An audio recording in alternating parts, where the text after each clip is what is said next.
Hello. आज हम देखते हैं आफ्टर फर्टिलाइजेशन, फर्टिलाइजेशन के बाद जो एंजियोस्पर्म प्लांट है उसमें क्या मॉडिफिकेशन आते हैं, क्या चेंजेज आते हैं। ठीक है, क्वेश्चन पूछा जाता है आपसे, जैसे कुछ दिया जाता है सीड का फॉर्मेशन किस स्ट्रक्चर्स के द्वारा होता है, फ्रूट का फॉर्मेशन किस स्ट्रक्चर्स के द्वारा होता है। तो हम देखते हैं आज कि फर्टिलाइजेशन के बाद कौन सा स्ट्रक्चर किस में कन्वर्ट हो जाता है। ठीक है, तो जैसे सबसे पहले हम देख लेते हैं, जैसे ओवरी स्ट्रक्चर है आपका, ओवरी। ओवरी का कन्वर्जन आफ्टर फर्टिलाइजेशन किस में होता है, तो जो ओवरी होती है आपकी कन्वर्ट हो जाती है फ्रूट में। किस में कन्वर्ट होती है, फ्रूट में कन्वर्ट हो जाती है। आप जानते हैं कि राइपेंड ओवरी को ही हम फ्रूट कहते हैं। ठीक है, अब दूसरा स्ट्रक्चर जैसे देखते हैं हम, ओवरी वाल। ओवरी वाल का कन्वर्जन किस में हो जाता है, आफ्टर फर्टिलाइजेशन। तो जो ओवरी वाल होती है आपकी बदल जाती है आपकी फ्रूट कार्प में। किस में हो जाती है, फ्रूट कार्प।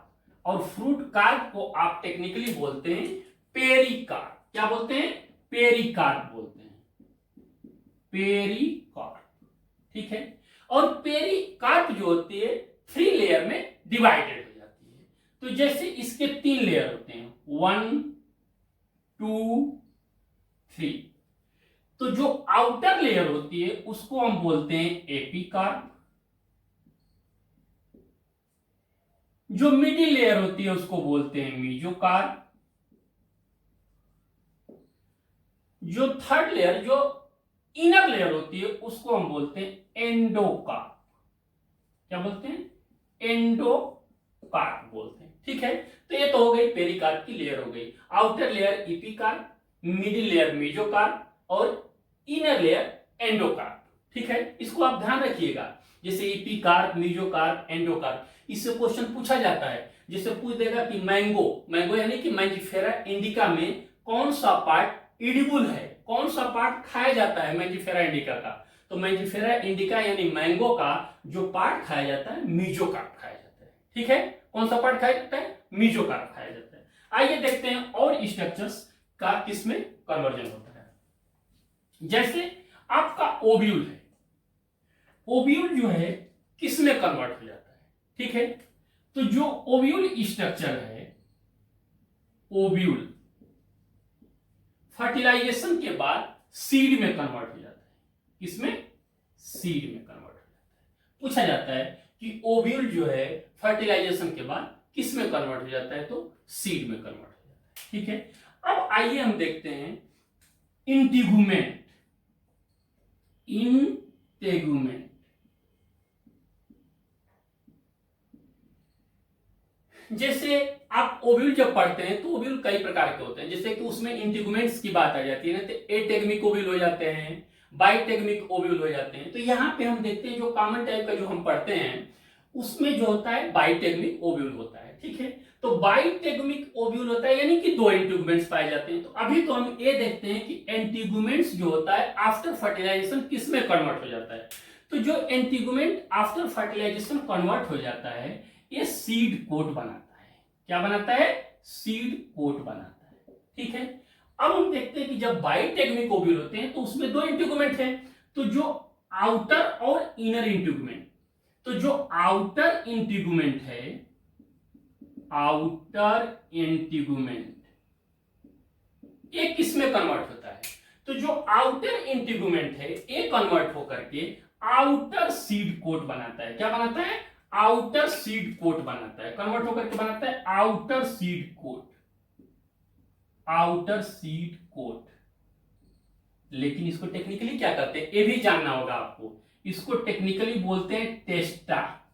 क्या बोलते हैं, टेस्टा बोलते हैं। इसी तरह से जो इनर इंटीगुमेंट है, क्या है, इनर इंटीगुमेंट,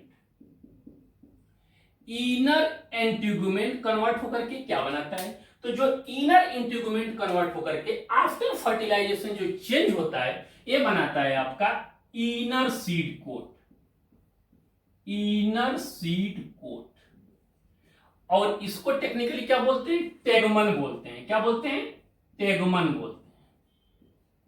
ठीक है, क्या बोलते हैं, टेगमन बोलते हैं। तो ध्यान रखिएगा। अब जैसे मान लीजिए कि ए नहीं दिया है, आउटर सीड कोट नहीं दिया है, इनर सीड कोट नहीं दिया है, आपसे पूछ दिया कि आउटर इंटीगुमेंट आफ्टर फर्टिलाइजेशन कन्वर्ट होकर के कौन सा स्ट्रक्चर्स बन रहा है, तो जैसे टेस्टा दे दिया, टेगमन दे दिया, तो आपको ये पता होना चाहिए कि आउटर सीड कोट को टेस्टा बोलते हैं और इनर सीड कोट को हम टेगमन बोलते हैं। तो जो आउटर इंटीगुमेंट होगा चेंज होकर के आफ्टर फर्टिलाइजेशन क्या बना देगा, टेस्टा बना देगा। ठीक है, और स्ट्रक्चर्स हम देखते हैं कि आगे किसमें किसका कन्वर्जन होता है। ठीक है, तो आइए देखते हैं। जैसे कि आप एम्ब्रियोसाइट जब पढ़ते हैं तो एक एम्ब्रियोसाइट का जो कॉमन टाइप स्ट्रक्चर्स देखते हैं, जैसे हम जो पढ़ते हैं 7 सेल 8 न्यूक्लिएटेड वाला स्ट्रक्चर जो पढ़ते हैं, पॉलीगोनम टाइप का कॉमन टाइप का एम्ब्रियोसाइट होता है। तो जो उसमें एम्ब्रियोसाइट है, आइए एक बार समझाते हैं आपको, देख भी लेते हैं हम लोग कि एम्ब्रियोसाइट का स्ट्रक्चर होता कैसे है। ठीक है, तो इधर जो होता है आपका चलाजा एंड होता है, सी फॉर चलाजा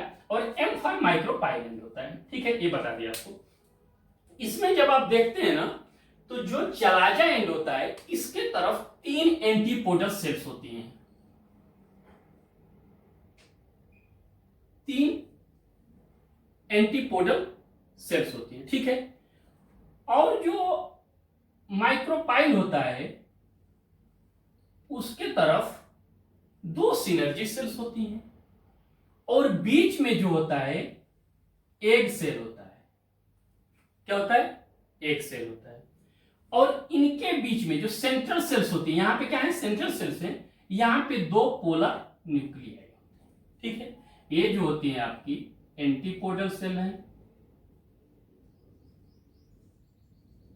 एंटीपोडल सेल्स, ये दोनों जो है पोलर न्यूक्लियाई हैं, पोलर न्यूक्लियाई। इन दोनों को आप बोलते हैं सिनर्जिक सेल, सिनर्जिक सेल्स।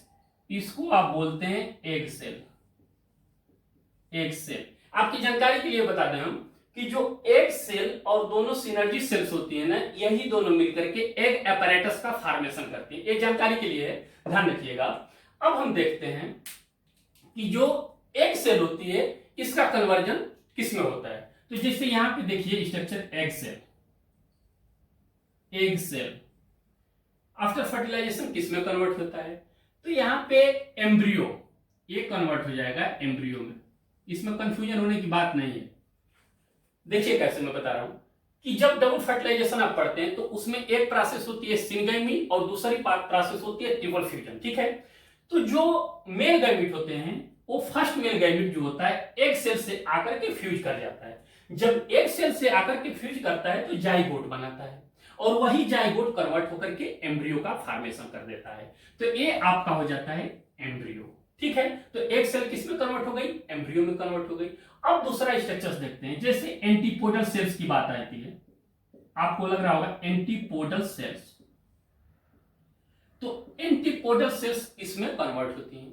तो जब आफ्टर फर्टिलाइजेशन हम देखते हैं ना, तो जो एंटीपोडल सेल्स होती है डीजनरेट हो जाती है। क्या हो जाती है, डीजनरेट हो जाती है। बार बार क्वेश्चन पूछा जाता है, ध्यान रखिएगा, डीजनरेट हो जाती है।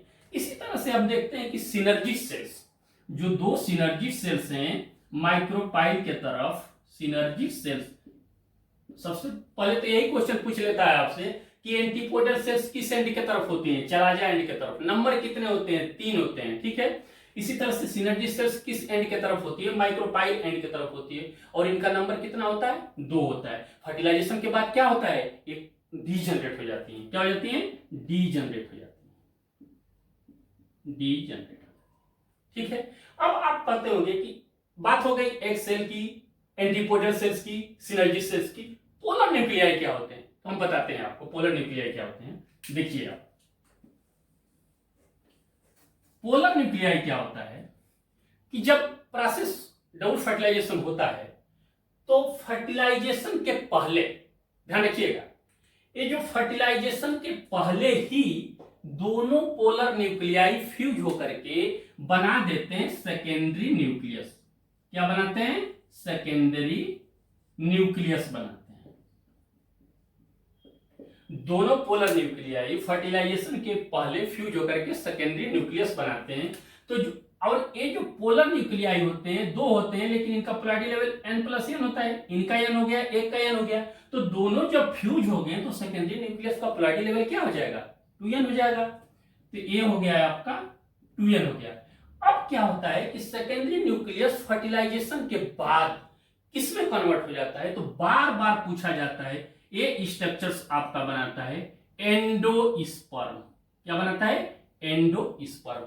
अब बताइए 2n सेकेंडरी न्यूक्लियस है, जो प्रोसेस डबल फर्टिलाइजेशन में सिंगैमी एंड ट्रिपल फ्यूजन होता है, तो ट्रिपल फ्यूजन में क्या होता है कि एक मेल गैमीट जो बचा रहता है, मेल गैमीट, ये सेकेंडरी न्यूक्लियस से फ्यूज होकर के एंडोस्पर्म बनाता है, और मेल गैमीट का जो पोलैरिटी लेवल होता है n होता है, और इसका पोलैरिटी लेवल 2n हो गया। तो ये बताइए कि 2n और n मिलकर के क्या बना दिए, 3n बना दिए, तो एंडोस्पर्म का पोलैरिटी लेवल क्या हो गया, 3n हो गया। ठीक है, तो सेकेंडरी न्यूक्लियस कन्वर्ट होकर के क्या बनाता है, एंडोस्पर्म बनाता है, जिसका पोलैरिटी लेवल 3n होता है। यहाँ पे रोक करके मैं आपको बताना चाहता हूं, नोट करके मैं एक बात बताना चाहता हूं, और ये बार बार क्वेश्चन आता है, 1 नोट एंड 2 नोट। ठीक है, क्या है ध्यान रखिएगा, बस सुन लीजिए, ये बहुत काम की चीज है। इसमें क्या है कि बहुत बार क्वेश्चन पूछा जाता है कि जो एंडोस्पर्म होता है जिम्नोस्पर्म प्लांट में, किसमें, जिम्नोस्पर्म प्लांट में, जिसके एग्जाम्पल हैं Cycas, Pinus, Ephedra, Welwitschia, Gnetum, Sequoia, आप पढ़ेंगे तो उसमें आएगा। तो जिम्नोस्पर्म प्लांट में जो एंडोस्पर्म होता है उसका पोलैरिटी लेवल क्या होता है, और वो फर्टिलाइजेशन के पहले बनता है या बाद में बनता है, ये क्वेश्चन पूछा जाता है। तो ध्यान रखिएगा, पहला नोट यही है आपका, सुन लीजिए कि जो जिम्नोस्पर्म प्लांट होते हैं उसमें एंडोस्पर्म का पोलैरिटी लेवल n होता है, और वो बिफोर फर्टिलाइजेशन बनते हैं। क्या बनते हैं, बिफोर फर्टिलाइजेशन बनते हैं। ध्यान रखिएगा कि जिम्नोस्पर्म प्लांट में जो एंडोस्पर्म होता है उसका पोलैरिटी लेवल हैप्लॉइड यानी n होता है, और वो बिफोर फर्टिलाइजेशन बनता है। लेकिन जो एंजियोस्पर्म प्लांट होते हैं उसमें एंडोस्पर्म का पोलैरिटी लेवल 3n यानी ट्रिप्लॉइड होता है, और ये आफ्टर फर्टिलाइजेशन बनते हैं, आफ्टर फर्टिलाइजेशन बनते हैं। ये याद कर लीजिएगा, बार बार क्वेश्चन पूछा जाता है, तो अब तो कंफ्यूजन नहीं होना चाहिए कि बिफोर फर्टिलाइजेशन और हैप्लॉइड होता है एंडोस्पर्म किसमें, जिम्नोस्पर्म प्लांट में, और ट्रिप्लॉइड होता है और आफ्टर फर्टिलाइजेशन बनता है एंजियोस्पर्म प्लांट में। ठीक है, अब आइए कुछ स्ट्रक्चर्स और देखते हैं कि किसमें किसका कन्वर्जन हो जाता है। एक बहुत महत्वपूर्ण स्ट्रक्चर्स होता है ओव्यूल का, जिसको हम बोलते हैं न्यूसेलस। क्या बोलते हैं, न्यूसेलस, न्यूसेलस बोलते हैं। आपके दिमाग में आ रहा होगा कि न्यूसेलस क्या होता है आफ्टर फर्टिलाइजेशन के बाद। तो जो न्यूसेलस होता है ना, डीजनरेट हो जाता है आफ्टर फर्टिलाइजेशन।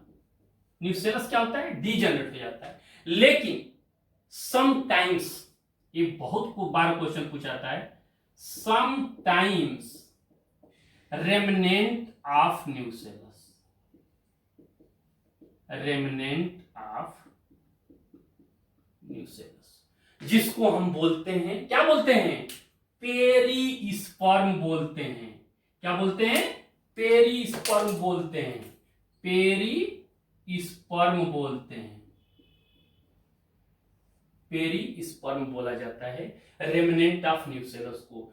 किसी किसी प्लांट में जब सीड का डेवलपमेंट होता है तो ये न्यूसेलस जो है बचा ही रह जाता है, रेमनेंट रहता है, जिसको हम बोलते हैं पेरीस्पर्म टर्म दिया जाता है।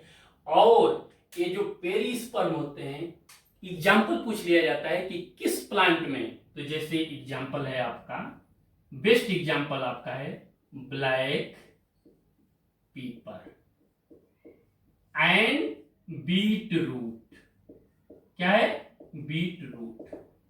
ठीक है, बार बार क्वेश्चन पूछा जाता है। तो न्यूसेलस डीजनरेट हो जाता है आफ्टर फर्टिलाइजेशन। और कुछ कुछ प्लांट में क्या होता है कि जब सीड का डेवलपमेंट होता है तो ये रेमनेंट ही रहता है, जिसको हम बोलते हैं पेरीस्पर्म। और पेरीस्पर्म का जो, जैसे एग्जाम्पल आपसे पूछ लिया जाए, यहां पे टिक कर लीजिए, black pepper and beetroot, note कर लीजिएगा। इसके बाद कुछ स्ट्रक्चर्स देखते हैं कि कौन किस में कन्वर्ट हो जाता है। आइए, जैसे आपका पूछ लिया जाता है माइक्रोपाइल। माइक्रोपाइल, तो जो माइक्रोपाइल है, माइक्रोपाइल ऑफ ओव्यूल, ये कन्वर्ट हो जाता है आपका माइक्रोपाइल ऑफ सीड में। किसमें? Micropyle of seed. ठीक है, ऐसा माइक्रोपाइल ऑफ सीड। इसी तरह से पूछ लिया जाता है आपका हाइलम। हाइलम किसमें कन्वर्ट होता है? जो ओव्यूल का स्ट्रक्चर होता है हाइलम। तो ये क्या रहता है कि सीड में in the form of scar रहता है, in the form of scar, जिसके थ्रू जो सीड होता है ना, फ्रूट से अटैच होता है। क्या होता है? फ्रूट से अटैच होता है। ठीक है, इसी तरह से हम देखते हैं एक फ्यूनिकल होता है। क्या होता है? फ्यूनिकल। एक स्ट्रक्चर आपका होता है फ्यूनिकल। फ्यूनिकल का मतलब है स्टाल्क ऑफ ओव्यूल। ठीक है, ये हो जाता है stalk of seed, stalk of seed. Sometimes क्या होता है, मे बी लेफ्ट और ब्रोकन। ठीक है, तो ये पूछा जाता है आपसे फ्यूनिकल किस में बदल गया, तो स्टाल्क ऑफ सीड हो जाता है, मे बी लेफ्ट और ब्रोकन हो जाते हैं। हाइलम, माइक्रोपाइल क्या हो जाता है? माइक्रोपाइल ऑफ सीड्स में रहता है। तो ये आप देखें आज कि कौन सा स्ट्रक्चर चेंज होकर के फर्टिलाइजेशन के बाद किसमें बदल जाता है। ठीक है, आइए इसी से रिलेटेड एक क्वेश्चन देख लेते हैं। जैसे क्वेश्चन है आपका, क्वेश्चन बोल देते हैं आपका कि कौन सा स्ट्रक्चर चेंज होकर के फर्टिलाइजेशन के बाद फ्रूट का फॉर्मेशन करता है। क्या करता है? फ्रूट का फॉर्मेशन करता है। ऑप्शन आपके पास है न्यूसेलस, ओव्यूल,